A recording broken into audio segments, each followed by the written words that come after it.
And welcome back to another episode of Tidal Flooding Talk, brought to you by the New Jersey Coastal Coalition in conjunction with our broadcast partners at Triax 57. I'm Joe Martucci. We have the whole crew with us today. Dan Skeldon, Palma Shiles is back.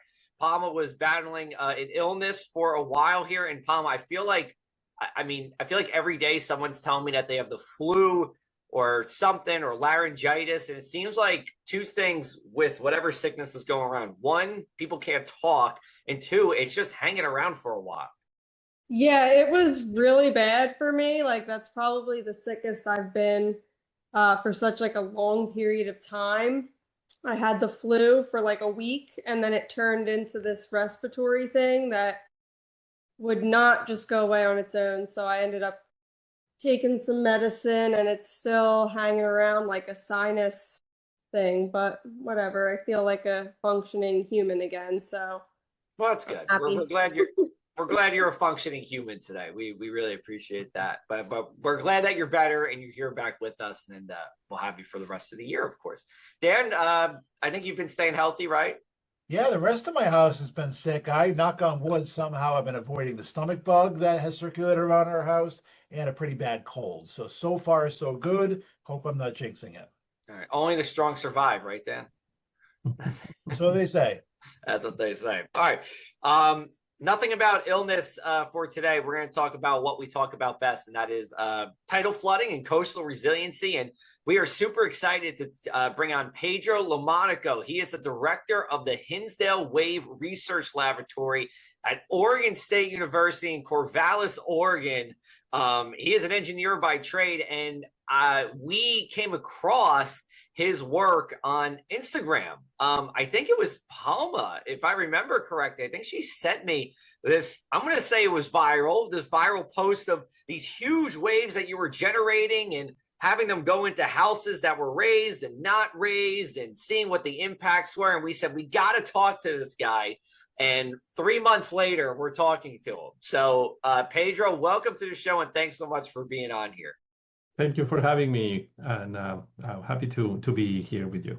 Excellent. No illnesses, right? Everything good on your end and in the family recently? So far, so good, and I'm gonna knock on wood as well. All right, good. Maybe it's the West Coast that's staying healthier here. All right, so why don't we start with this? Tell us about your interest in waves. So how did that start, and how did it mature to where it is now? Well, actually, that started very early in my career. I was even working in, not even working, I was in high school. And we, as a family, we always went to the coast for vacation instead of inland. And immediately that was, you've been working and knowing about waves. In the middle of my civil engineering career, we started working on hydraulics and then the specialization on waves. And I realized, well, I get to work and be paid for the thing that I really love the most, which is the ocean and how the oceans are interacting with structures and how to design that. So that's how I started in a very, very early stage. And since then, it's been, my career is 35 years working on coastal and ocean. Got it. And you're from Spain, originally, and did you move right to Oregon from Spain, or did you kind of go? You did. You moved right to Oregon from Spain. Usually, I feel like people go, across the pond and then stop on the East Coast. You just said, I'm going all the way out to the West.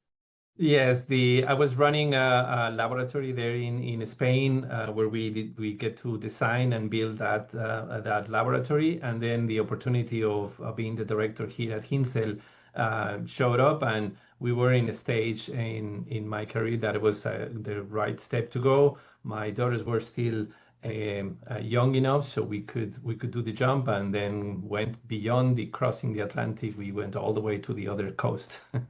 All right. Well, we're glad you did that. Hopefully, they have a Corvallis to Spain direct flight somewhere for you. No, forget it. I was just kidding on that one. All right, awesome. Well, I'll turn it over to Dan or Palma. You guys can go right ahead. Yeah, I was really excited to stumble upon that video on Instagram, and we'll definitely have to include a link to it when we post this episode because people really have to see it. And for people that are just seeing your lab for the first time, can you explain to us what we're looking at?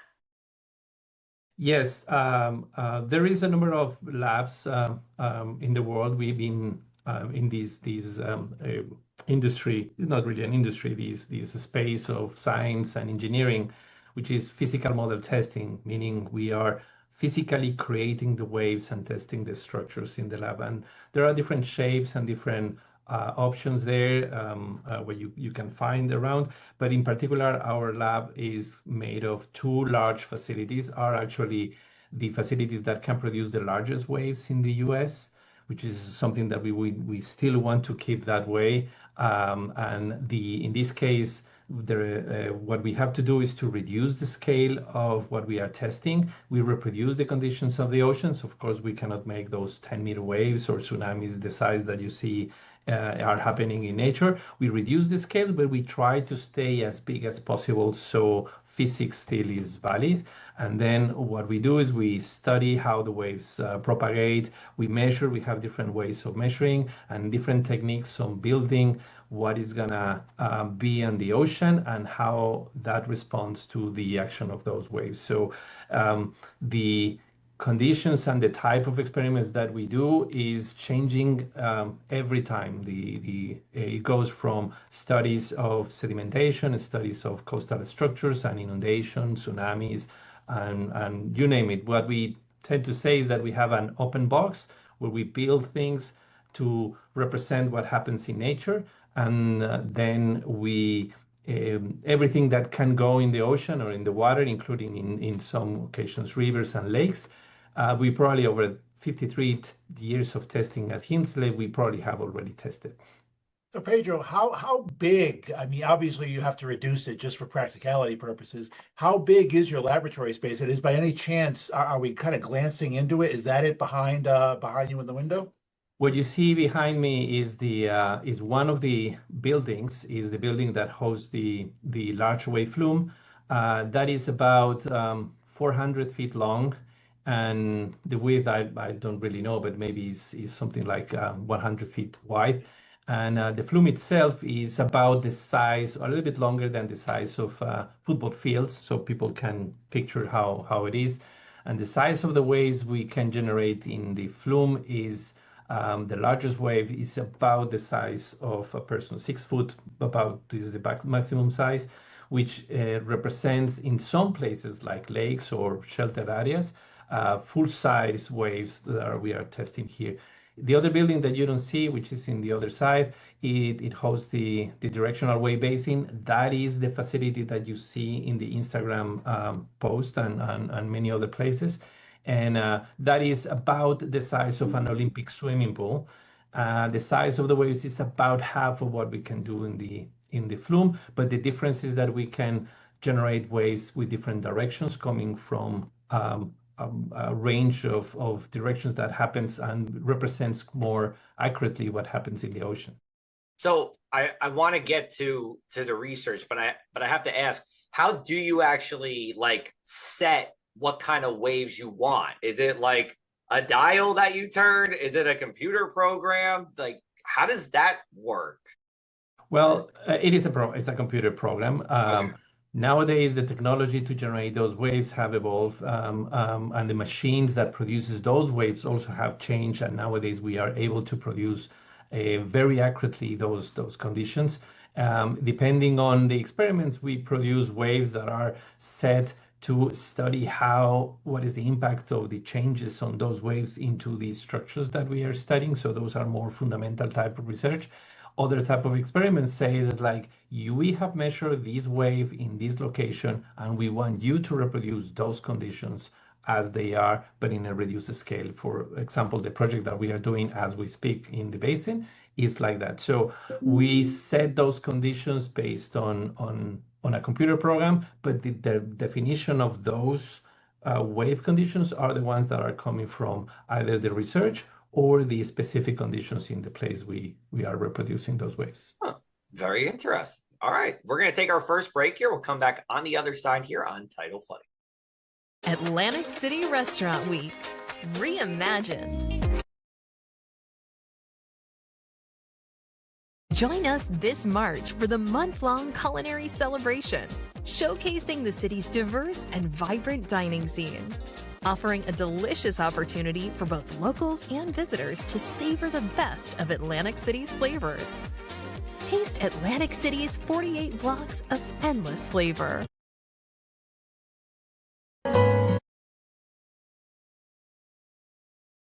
Hello and welcome back. You are watching Tidal Flooding Talk. We are brought to you by the New Jersey Coastal Coalition, and we would like to remind our viewers to build responsibly. Smart building choices can protect your home and your wallet. Elevating just 1 foot above the minimum required height can reduce flood damage and lower insurance costs. Be sure to raise mechanical systems like HVAC units and generators, and use flood-resistant materials whenever possible. Small, proactive decisions can make a big difference. Awesome. We are back with Pedro here. So tell us what you guys found in this viral video experiment. I mean, he was studying hurricane surge and wave impacts on coastal structures. I'm assuming you were trying to study when these structures would fail. So just what did you find? Well, I have to say that we are still crunching the data, I would say, and research takes time. I understand. Yes. And it's more than that. It's like we nowadays have the ability to collect so much data that it takes time really to produce something meaningful. In this particular experiment, we were interested in seeing the differences of testing something at a really large scale. In this case, the houses were 3 times smaller than a normal house. And we found what we were expecting to have a significant resilience of the house when we increase the height by 1 foot. And so that would go from the storm that or the flood levels that is typically exceeded with a return period of 100 years. That has some caveats on understanding exactly the meaning of that, but that means that the probability of exceedance is 1%. And then when we increase 1 foot the height of those houses, the return period of that storm was 500 years, which is significantly smaller. It's 0.2% probability of exceedance. No, so that increase on height by 1 foot only, which was an increase of 30% on the height of the house, reduced the damage all the way to the maximum flooding. And it was the expected first outcome, but we're going beyond on the knowing what we are, just confirming what we thought was going to happen, but also we measure how the houses were destroyed, what was the first part of the house that was being damaged, and how the damage was progressing, and in which portion of the houses we found that was more damage than others. And that can inform the decision on where to reinforce the houses, what are the parts that are more susceptible for damaging, and so on. So things like whether the windows are affecting the damage, or the doors, or the connection points. And once the structure fails, how it fails, what is it that is happening to the rest of the house, and the fields of debris that is created and becomes a hazard for other houses that are down the street. Now, Pedro, do you create these, like the structures you use as well? So you want everything to be as realistic and to scale as possible. So, I mean, are you recreating, typical, homes to scale along the shore, materials, and, how close to reality are the experiments coming? And this is pretty cool that you're building a coastal community in your lab. I think that's really, really cool, and can't wait to see the video. Yes, one aspect that typically has been done over the years when you reduce the scale of the house, the geometry of the house is smaller, and the waves are also smaller. We have a pretty good understanding on how to reproduce the effect of those waves at that reduced scale. But the response of the house, which is how the materials are responding, how is damaged, and where the breaks, where is it starting to break, and so on. That is something that is a challenge because material doesn't scale the same way as the water. So what we were spending time was to reproduce also not only the construction and the material, but also how the resistance of the house was also scaled properly, and then the damage was also reproduced accordingly. Now, who is on your team with this experiment? Like, I'm sure there's quite a few of you collaborating, whether it's engineers, structural engineers. How do you work together to produce this experiment? Yes, I have to say that my part is fundamentally the component related to the experiments in the lab and the instrumentation, but the conceptualization and the design of the houses and, as you said, the structural engineering behind it the credit goes to two professors here at Oregon State. One is Dan Cox. He's a professor of coastal engineering in Oregon State, and working fundamentally in the resilience of buildings by the coast. And another one is a professor, Andre Barbosa. He is working on the structural component, understanding those specific components on how to measure how the structure is behaving and so on. And behind there is a number of different collaborators from other universities, nation and internationally.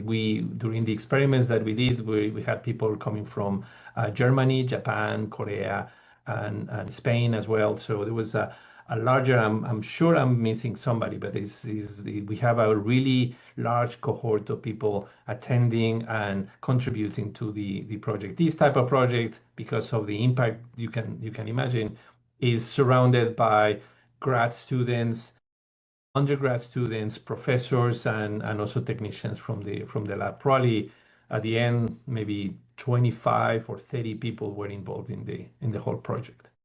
And when people see waves crashing into model homes, what is the main lesson you want them to get out of it? Well, the laboratory has a very nice component in people, because people can relate to what's happening and see what it has a mirror image of what you can see at the coast. So the first thing that people see is, yes, of course, the power of the ocean and the relevance of a number of things.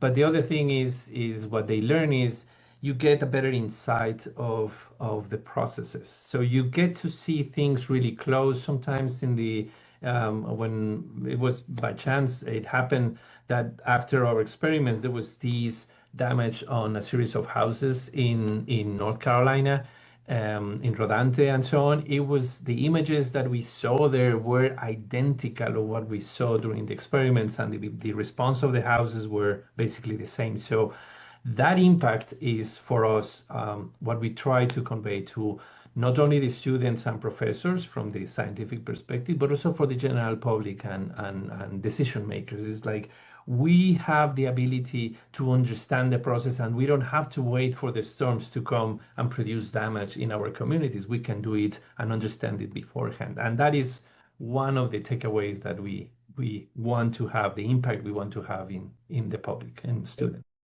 You're kind of getting into what I wanted to ask you was, beyond academia, I have to imagine there's emergency managers or state, police or officials that are interested in this.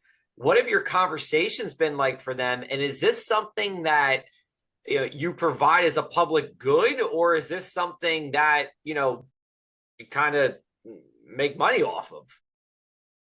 No, the intention here is not to make money out of it. Our intention is to provide the tools to the emergency managers and the decision makers, even the building code of the industry and constructors and insurance companies, to have the best way of the best tools, so the houses have a better way of designing and responding, and the general public as well. So where is the moment that we decided to change the conditions of our houses, or retrofit them, or even evacuate those? So we've been in contact with these different aspects of the chain on how the houses are built and the emergency that when that happens is from long time, since actually since we've been involved in also the effect of tsunamis and so on. People come to us to see if they can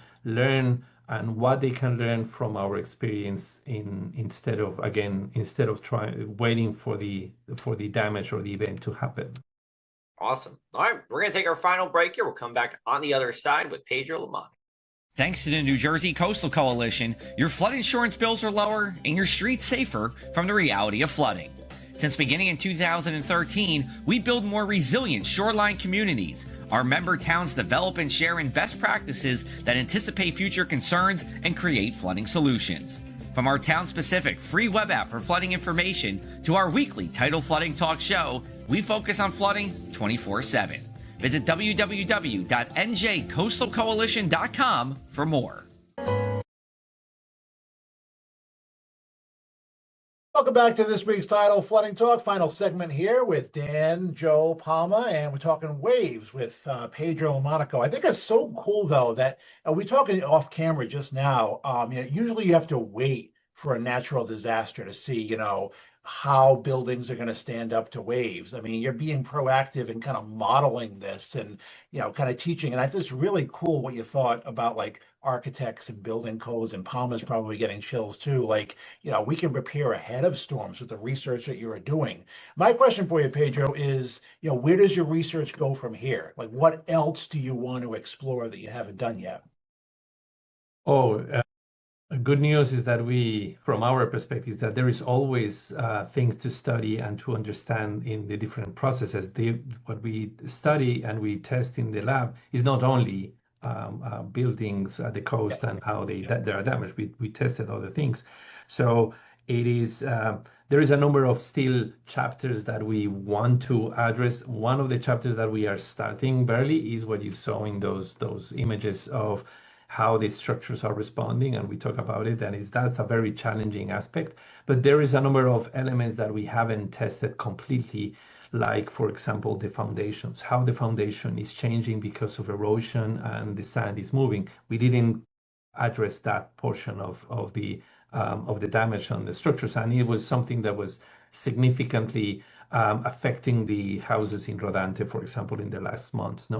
So we are also addressing aspects of we talk about the debris field that is created by the houses. When a house is being damaged and is separated from its foundation, it creates a field that is affecting and damaging other houses nearby. And that happens also during tsunami events. There is these debris is becoming a very relevant hazard to the stability of other structures, but also for people. So if the water is clean and you have a tsunami, you have more chances of surviving than if you have a tsunami with cars and buildings and things floating around, or not even floating, and people.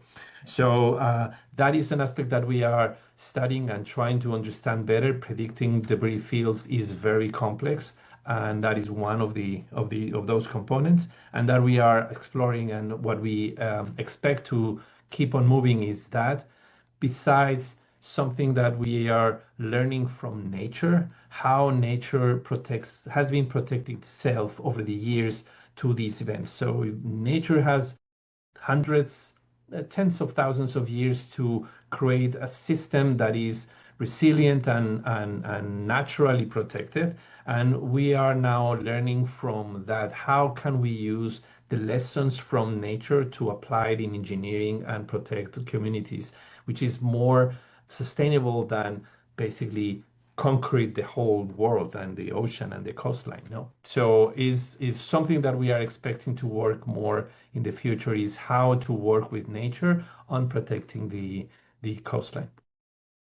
Now, you've been studying waves for a long time. So is there anything in your research with this particular experiment, that really surprised you?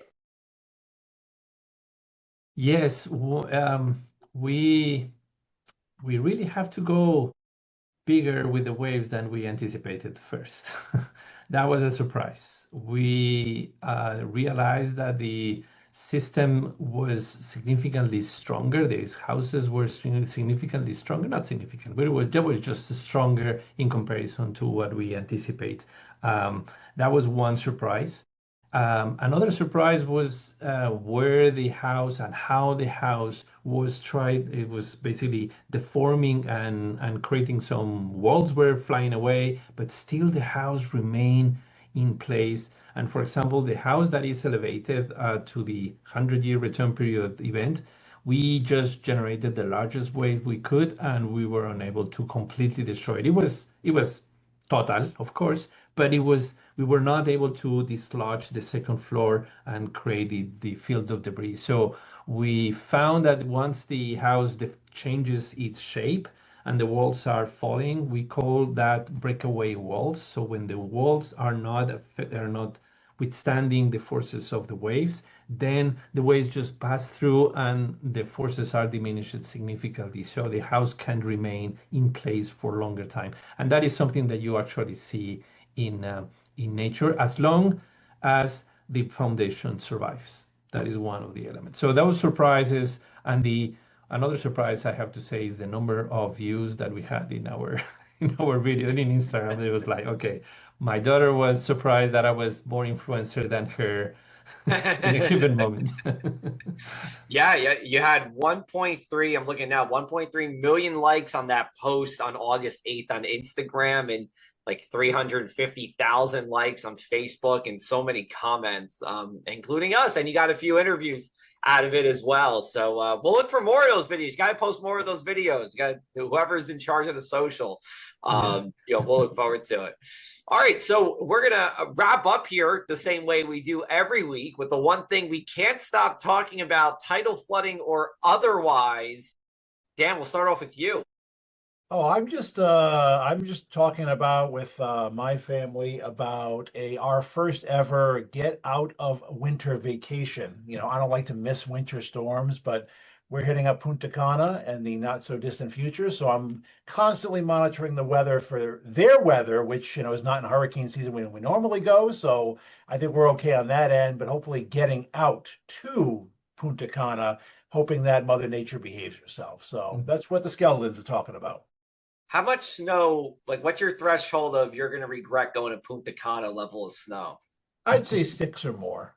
6 or more? Oh, all right. Oh, that's okay. We'll see what happens. Happens. Papa? That sounds pretty nice. I've never been there, but yeah, I usually we like to travel somewhere warm for the winter, but we just haven't been doing that with moving and everything like that. But I think the only thing that I've been talking about is feeling better and not being sick anymore. Yeah. Very important. Yes, we got to stay healthy for tidal flooding talk. All right, so I did have one, and I told you guys I'd say it before the show, but just listening to Pedro, one thought that isn't escaping my mind, but I didn't want to ask it during the serious discussion is, you guys ever go in this pool? You guys ever hang out, bring the surfboard, boogie board, wave? Yeah.